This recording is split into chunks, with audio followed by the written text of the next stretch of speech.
Hey there, so if you're getting the Farberware errors for your countertop dishwasher, so the first thing, the E1 is a longer inlet time, is a drain problem. Then you're gonna have E3, this is not reaching proper temperature, this is heating tube is malfunctioning, it needs to be repaired by a qualified service professional.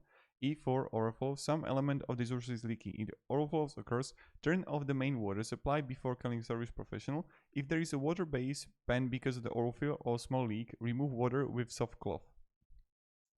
So this is something that you want to do. Then the E9 is the touch buttons are not functioning. So water has gotten into the buttons, needs to be repaired. Communication issues needs to be also repaired, and water tank issue needs to be repaired by a service professional.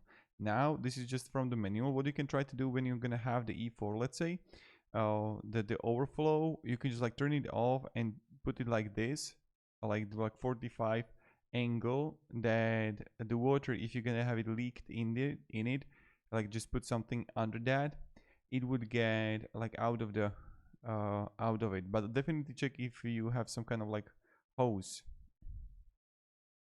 like if you don't have anything in a hose stuck, right?